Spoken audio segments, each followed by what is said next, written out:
ছিল, আমার চাচা নরম ছিল, আমার বাবা নামাজ পড়তো, আমার মা নামাজ পড়তো না, আমার বাবা নামাজ পড়তো, আর আমার বাবা মসজিদ গিয়ে 5 ওয়াক্ত নামাজ পড়তো, আমাদেরকে বলতো না। তাই বাপরে আল্লাহ তাবারক তাআলা কোরআনে কারীমের মধ্যে প্রথমে বলছেন, তোমাদেরকে যে আমি পৃথিবীর বুকে পাঠাইলাম শুধুমাত্র একমাত্র আমার ইবাদত করার জন্য।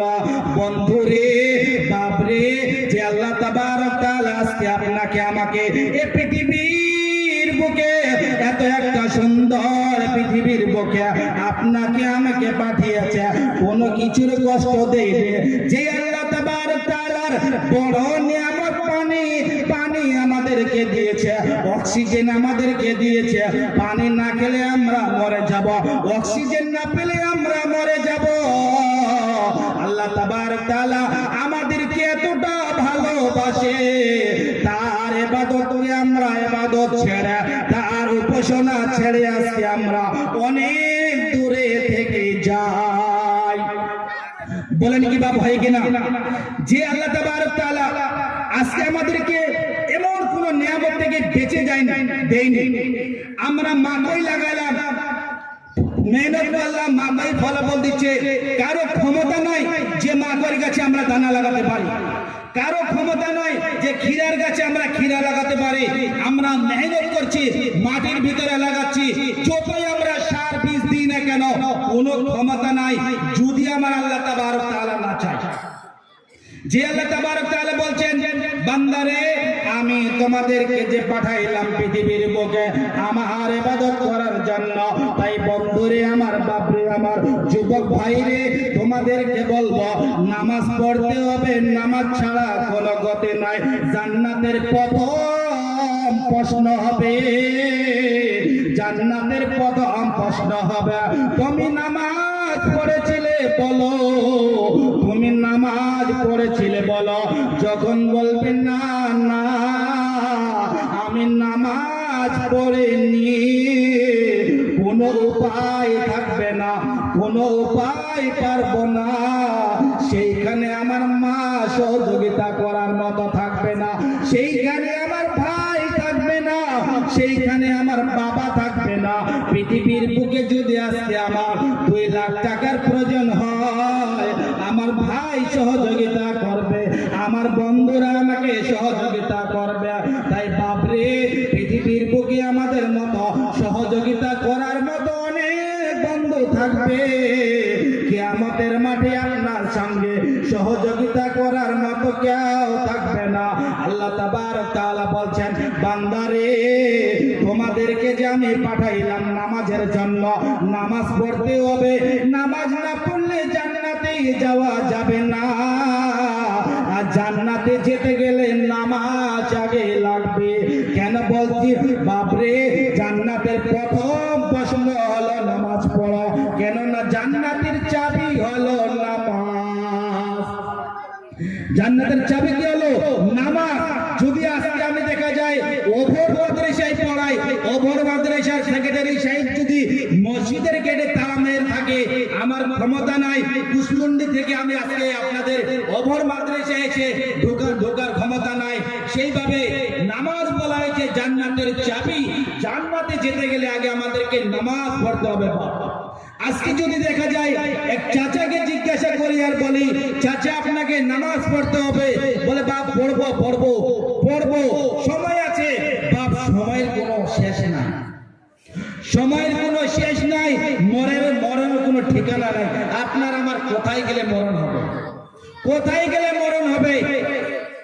একটা হাদিস মনে পড়ে গেল, যে আল্লাহ নবী সাল্লাল্লাহু আলাইহি সাল্লাম বলছেন, আল্লাহ নবী সাল্লাল্লাহু আলাইহি সাল্লাম বলছেন, বান্দারে উম্মত রে, কারো বাড়ির পাশে যদি নদী থাকে, কারো বাড়ির পাশে যদি পুকুর থাকে, একটা মানুষ যদি, একটা আমার উম্মত যদি পুকুরের মধ্যে বা নদীর মধ্যে দিনে 5 বার গোসল করে, ওই লোকটার মধ্যে নোংরা লেগে থাকতে পারে না, কাদা লেগে থাকতে পারে না।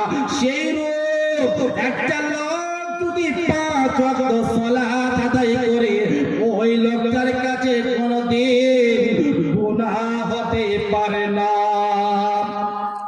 হতে পারে কি বাপ? কোনোদিন হতে পারে না। আজকে একটা লোক যদি 5 বার গোসল করে, ওই লোকটার গায়ে যত মাঠে খাটুক না কেন, দিনে 5 বার গোসল করলে ওর গায়ে কোনোদিন কাদা লাগে থাকতে পারে না। সেই রূপ একটা লোক যদি 5 ওয়াক্ত সালাত আদায় করে, ওই লোকটা কোনোদিন শর্ট করে গুনার কাছ থেকে গুনাহ করতে পারে না। কেন না? সে 5 ওয়াক্ত নামাজ পড়ে। আজকে আমি ওপর মাদ্রাসায় পড়াই, মাদ্রাসার ছাত্রদেরকে নুরানি কায়দা আম্মা পড়া নাজরা পড়ালাম, 5 ওয়াক্ত সালাত আদায় করলাম। আর পাশের প্রতি গ্রাম হচ্ছে এলেঙ্গিয়া। আমি যদি এলেঙ্গিয়ার একটা কারো যদি জমি থেকে কিছু ভুট্টা চুরি করতে যাই, মনে মনে হবে এক আল্লাহ দেখছে, মালিক না দেখলেও আল্লাহ দেখছে। সেইভাবে যে আমরা মেনে নিলাম, আমরা এক আল্লাহকে মেনে নিলাম। মেনে নেওয়ার পরে যে আল্লাহ তাবারক তাআলা আপনাকে আমাকে মায়ের পেট থেকে, যেই মায়ের পেটে আমরা ছিলাম, মায়ের পেটে যখন আল্লাহ তাবারক তাআলা আমাদেরকে পাঠায়, তখন আমরা আল্লাহ তাবারক তাআলা জিজ্ঞাসা করলাম, প্রভু এত বড় পৃথিবীর বুকে আমি কি করব? আল্লাহ তাবারক তাআলা বলছেন, বান্দারে তুমি এই পৃথিবী দেখতেছো, শোনো এর থেকে 10 গুণ বড় পৃথিবী আছে। যখন আল্লাহ তাবারক তাআলা মায়ের একটা ছোট্ট পেটের মধ্যে আপনাকে আমাকে 1 মাস নয়, 2 মাস নয়, 10 মাস ধরে রাখলো, তারপরে আল্লাহ তাবারক তাআলা মায়ের পেটে সামান্য একটু যন্ত্রণা শুরু করে দিল। সেই যন্ত্রণার দ্বারাই আমাকে পৃথিবীর বুকে পাঠিয়ে দিল। যেইভাবে মা কোনদিন আপনাকে আমাকে কষ্ট দিল না, মা বাবা ছোট থেকে লালন পালন করে আপনাকে আমাকে মানুষ করে বড় করলো, সেই রূপ বন্ধুরে আল্লাহ তাবারক তাআলা বলছেন, বান্দারে তোমার পিতা মাতাকে তুমি কোনদিন কষ্ট দিও না। কেন না? তোমার পিতা মাতা তোমাকে ছোটবেলা থেকে লালন পালন করে মানুষ করে বড় করেছে। তোমার মা নিজে পেটে খায়নি, অন্যর বাড়ি থেকে একটু খাওয়ার চেন। বান্দারে অন্যর বাড়ি থেকে একটু খাওয়ার চেন তোমাকে খাইয়েছিল। তোমার বাবা ভালো একটা জামা পরেনি, তোমার পড়াশোনা খরচার চালার জন্য,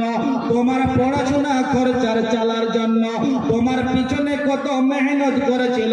তুমি পড়াশোনা করতে করতে করতে করতে বড় হয়ে গেলা।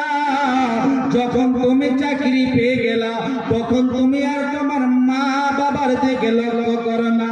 তাই আল্লাহ তাবারক তাআলা বলছেন, বান্দারে তুমি তোমার মা বাবাকে ছেড়ো না। কেন না? মা বলা হয়েছে জান্নাত, আর বাপ বলা হয়েছে জান্নাতের দরজা।